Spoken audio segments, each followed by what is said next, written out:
आप इसमें आप ये देख सकते हो कि इसमें ये जो विंडो 11 है ये ऑलरेडी चल रही है। मतलब hello everyone, welcome back to my channel. तो आज हम देखेंगे हम अपने पीसी को 3 स्क्रीन्स के साथ कैसे कनेक्ट कर सकते हैं। तो इस वाला मॉनिटर ये एसर का 2K मॉनिटर है। तो इसका रिव्यू अगर आप लोगों ने नहीं देखा तो आप मेरे चैनल में जाके देख सकते हो। और यहाँ पे ये मेरा पीसी है। तो इसकी स्पेसिफिकेशन की बात करें तो ये HP Omen 15 है। इसमें i7 processor and RTX 3060 6GB graphic card है। ठीक है। और यहाँ पे आप साथ में देख सकते हो तो ये आईपैड है। तो इसके साथ अभी हमने ये अपनी एक्सटर्नल स्क्रीन जो है वो कनेक्ट की है। तो आप इसमें आप ये देख सकते हो कि इसमें ये जो विंडो 11 है ये ऑलरेडी चल रही है। मतलब ये स्क्रीन पीसी के साथ ही चल रही है, लेकिन आप इसकी स्मूथनेस देख सकते हो। यूजुअली जो हम कनेक्ट करते हैं स्क्रीन तो इतनी स्मूथ वो नहीं चलती है। तो इसका हम कनेक्शन की बात करें तो सबसे पहले ये हमारे पीसी से जो मॉनिटर कनेक्ट हुआ है ये डायरेक्ट आप यहाँ पे देख सकते हो। ये सिर्फ एक ही HDMI केबल से इसके साथ इसको हमने कनेक्शन दिया है। और दूसरा ये जो हमने आईपैड का कनेक्शन दिया है ये सिर्फ इसके साथ जो डाटा केबल आती है type C to type C, तो इसके साथ हमने इसको यहाँ पे कनेक्ट किया है। तो इसको कनेक्ट कैसे करना है उसका भी हम देख लेते हैं। अभी सबसे पहले मैं इसको आपको क्लोज़ करके बताता हूँ। तो जैसे आप क्लोज़ कर लोगे तो अभी ये आप देखोगे ये डिस्कनेक्ट हो गया। और यहाँ पे सेटिंग पे आप देख सकते हो अभी ये 2 स्क्रीन्स दिखा रहा है। ठीक है, दूसरा ये मॉनिटर वाला दिखा रहा है और फर्स्ट ये पीसी का है। ठीक है। तो सबसे पहले जब आपको इसको कनेक्ट करना है आपको पीसी में इसका एक एप्लीकेशन आता है EL स्क्रीन करके।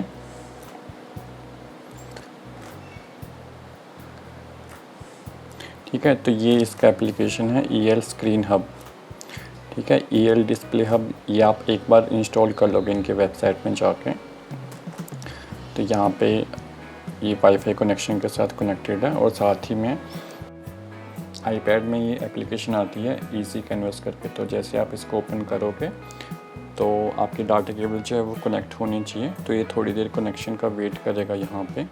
इसके बाद जैसे ही वेटिंग फॉर यहाँ पे कनेक्शन आएगा और ये थोड़ी देर में आप देखोगे तो ये कनेक्ट हो जाएगा इसके साथ। ठीक है, तो अभी आप देख सकते हो ये कनेक्ट हो चुका है।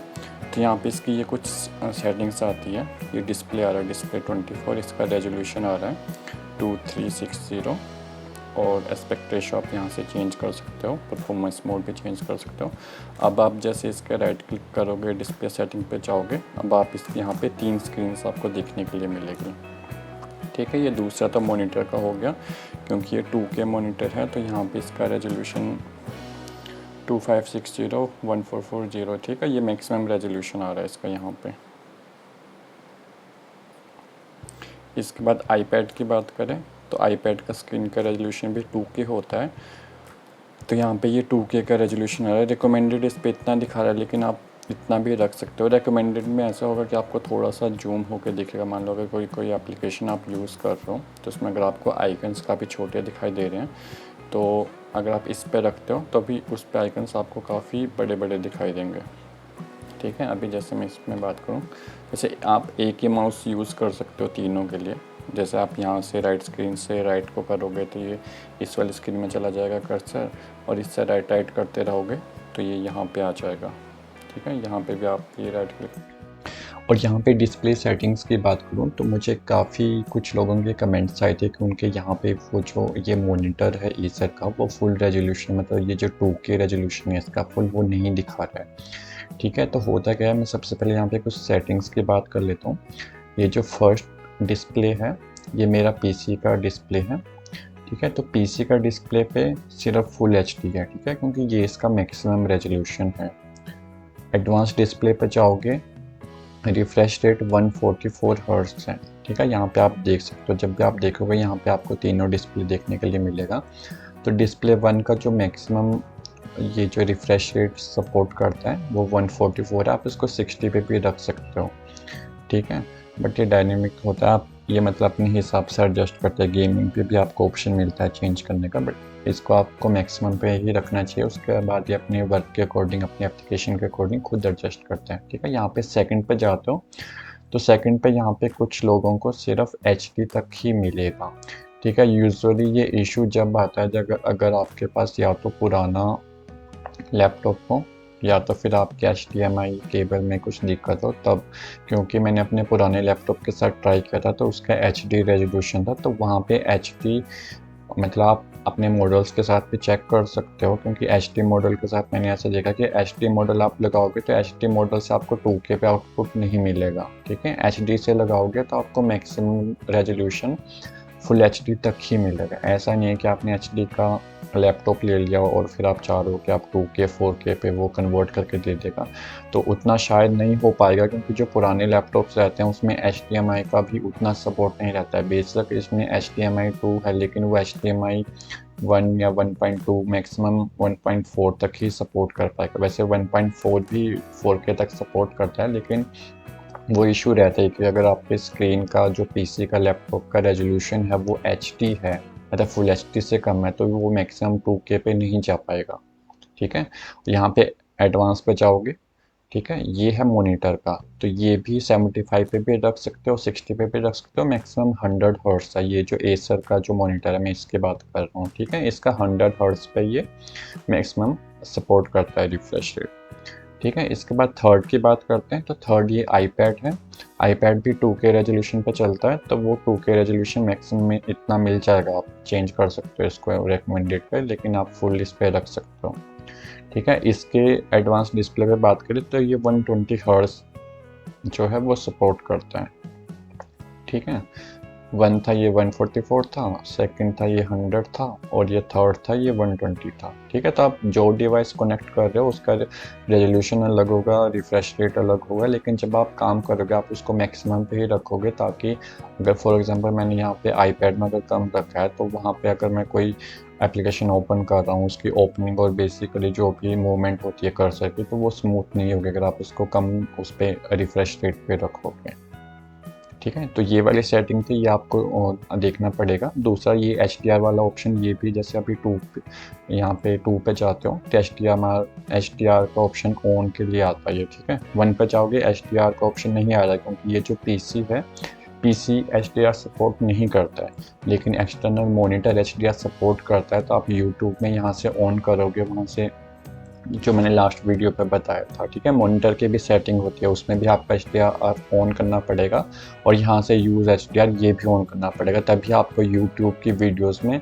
HDR का ऑप्शन दिखाएगा, वो रेजोल्यूशन के साथ HDR भी आता है, ठीक है। अगर आपका HDR नहीं सपोर्ट करता तो वहाँ पे HDR का ऑप्शन नहीं आएगा, ठीक है। थर्ड पे जाओगे, थर्ड पे भी ये HDR वैसे तो सपोर्ट करता है, बट मुझे नहीं पता ये यहाँ पे क्यों नहीं वो दिखा रहा है, शायद ये केबल का कुछ दिक्कत है, क्योंकि अदरवाइज ये जो HDR कंटेंट आप आईपैड में भी देख सकते हो, मतलब सेम जैसे इस स्क्रीन पे है सेम इसमें भी, क्योंकि ये आई थिंक केबल के थ्रू ये, क्योंकि सिर्फ डाटा केबल लगाया है तो इसके थ्रू ये HDR यहाँ पे अनसपोर्टेड दिखा रहा है। अदरवाइज आप ऐसे यूट्यूब चलाओगे तो वह HDR वहाँ पे शो करवा जाएगा, ठीक है। अगर आप विंडो की एप्लीकेशन ओपन करोगे, मान लो यहाँ पे आप ब्राउज़र पे चलाओगे यूट्यूब आईपैड के अंदर इस एप्लीकेशन के थ्रू, तो वहाँ पे HDR नहीं शो करेगा, लेकिन आप आईपैड के अंदर जो यूट्यूब होता है उसमें चलाओगे तो वहाँ पे HDR शो कर जाएगा। ये सिर्फ कनेक्शन की दिक्कत है, अदरवाइज HDR इन दोनों में सपोर्ट करता है। तो दूसरा इसका मेन यूज़, आप जैसे कोई भी अगर डिज़ाइनिंग का काम करते हो तो उसमें आप कर सकते हो। फॉर एग्ज़ाम्पल अभी जैसे हम यहाँ पे ये जस्ट मैं एग्जांपल के लिए आपको पेंट ऐप पे पहले दिखा रहा हूँ। तो जैसे मैंने आप यहाँ से इसको ड्रैग करोगे दूसरी स्क्रीन में, और तीसरे स्क्रीन पे करने के लिए आप इसको और राइट में ड्रैग करोगे तो ये तीसरी स्क्रीन पे आ जाएगा, ठीक है। जैसे आप देखो यहाँ पे आ चुका है, इसको फुल स्क्रीन में कर लेते हैं। अब यहाँ पे जैसे आपको अगर इसको एप्पल पेंसिल के साथ यूज़ करना है, ठीक है, आप यहाँ से एप्पल पेंसिल ले सकते हो डायरेक्ट। अभी हमने जैसे यहाँ से ले लिया ये पेंसिल, ठीक है, तो यहाँ से आप सिंपल पेंसिल से कुछ पे आप जैसे ड्रॉ कर सकते हो।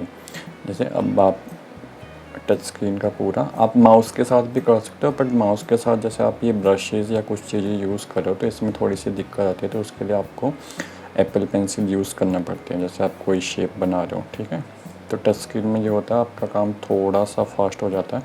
यहाँ पे आप जैसे फिल टूल लोगे, यहाँ से आप कोई भी चीज़ फिल कर सकते हो। जैसे यहाँ पे आपने कोई शेप बनाई, ठीक है, उसकी शेप को आपने एडजस्ट करना है, ठीक है। ये तो सिंपल काम हो गया, बट एप्पल पेंसिल का मेन काम होता है जैसे इसमें प्रेशर सेंसिटिविटी भी होता है, ठीक है। आप इसको एज ए माउस तो यूज़ कर ही रहे हो, लेकिन आपको जब अगर प्रेशर सेंसिटिविटी यूज़ करना पड़ेगी तो या तो आपको ग्राफिक टैबलेट यूज़ करना पड़ता था पीसी के साथ, या तो फिर आपको जो आईपैड के एप्लीकेशन आप उन्हीं पे यूज़ कर सकते हो, ठीक है।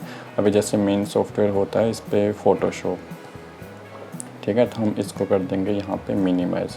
तो अभी हम यहाँ से फ़ोटोशॉप ओपन करते हैं, ठीक है, ये हो गया फ़ोटोशॉप ओपन। तो अभी हमने यहाँ पे एक लेयर लेके रखा है ब्लैंक, हम यहाँ पे सिंपल वाइट कलर फिल करेंगे और यहाँ से ये लेंगे ब्रश टूल, ठीक है। अभी सिंपल, अगर आप सिंपल में आपको माउस से बता देता हूँ, आप सिंपल जैसे अगर माउस से कुछ पे यहाँ पे ड्रॉ करोगे, ठीक है, ये एक उसमें चलेगा, मतलब इसकी जो विड्थ होगी, ठीक है, वो थ्रू आउट सेम रहेगी, ठीक है। बट अगर आप एप्पल पेंसिल यूज़ कर रहे हो, एप्पल पेंसिल में आप जैसे जितना स्लो प्रेस करोगे, ठीक है, उतना पतला आपको ये स्ट्रोक मिलेगा, ठीक है। आप जितना ज़ोर से प्रेस करोगे, जैसे जैसे ज़ोर से प्रेस करते जाओगे तो आपकी जो थिकनेस है वो इंक्रीज़ होती जाएगी। तो ये होता है प्रेशर सेंसिटिविटी। तो इसके लिए भी आप इस एप्लीकेशन का यूज़ कर सकते हो, क्योंकि ये प्रेशर सेंसिटिविटी भी जो है वो सपोर्ट करती है, ठीक है। और बिल्कुल भी लैग नहीं है। जैसे फॉर एग्जांपल अगर आप वायरलेसली कनेक्ट करते हो तो थोड़ा सा लैग मिलता है। अभी आप अपना ब्रश देखोगे तो जैसे जैसे आप जहाँ पे भी क्लिक कर रहे हो ये बिल्कुल भी मतलब पीछे से नहीं वो ड्रैग करेगा। जैसे वायरलेस में ऐसा होता है, आप यहाँ पे पहुँचोगे तो स्ट्रोक जो होगा वो थोड़ी देर बाद यहाँ पे अपीयर होगा, लेकिन ये बिल्कुल ऑन द स्पॉट मतलब रियल टाइम पे अपना ब्रश स्ट्रोक जो है वो यहाँ पे अप्लाई करेगा, ठीक है। तो मेन काम इसका डिज़ाइनिंग के लिए है कि अगर डिज़ाइनिंग सॉफ्टवेयर को यूज़ करना है, एप्पल पेंसिल का फुल यूज़ करना है अपने आईपैड और अपने लैपटॉप के सॉफ्टवेयर के साथ, तो उसके लिए आप इसको यूज़ कर सकते हो इस सॉफ्टवेयर को, ठीक है। अदरवाइज़ आप अगर सिंपल एक्सटेंड कर रहे हो, मान लो आपको सिर्फ कुछ देखना है यहाँ पे डॉक्यूमेंट्स सिर्फ ओपन करना है, तो आप जो वो फ्री वाला मैंने आपको बताया, तो आप वो फ्री वाला सॉफ्टवेयर भी यूज़ कर सकते हो, ठीक है। वो वाला भी सही है, इसमें एक बार सब्सक्रिप्शन लेना पड़ेगा, बट ये वाला थोड़ा सा ज़्यादा प्रीमियम है, तो इसमें फ़ीचर्स भी काफ़ी ज़्यादा हैं, ठीक है। इसमें राइट साइड में आपको ये टूल बार मिलते हैं। तो टूल बार में जैसे आपको ये बटन्स होते हैं, जैसे किसी ने ग्राफिक टैबलेट यूज़ किया होगा तो कंट्रोल Z, ठीक है, कंट्रोल X कॉपी पेस्ट, तो ये शॉर्टकट के लिए आपको यहाँ पे साइड पे बार मिल जाएगी। मान लो क्योंकि आपका क्या होता है, कीबोर्ड जो होता है वो दूर होगा, जैसे यहाँ पे दूर होगा, ठीक है। आपको ये अपने पास रख के आपको इसको यूज़ करना है, तो आपको यहाँ से शॉर्टकट से जैसे अंडू है, रीडू है, तो ये सारी चीज़ें आप शॉर्टकट में यहाँ पे बटन्स हैं ये सारे, तो यहाँ से भी आप इनको यूज़ कर सकते हो। तो इस तरीके से आप 3 स्क्रीन का यूज़ कर सकते हो और अपनी प्रोडक्टिविटी को इंक्रीज़ कर सकते हो, ठीक है। तो आज की वीडियो के लिए सिर्फ इतना ही, और ऐसी वीडियोज़ देखने के लिए चैनल को सब्सक्राइब कीजिए, वीडियो को लाइक एंड शेयर कीजिए। Thank you so much.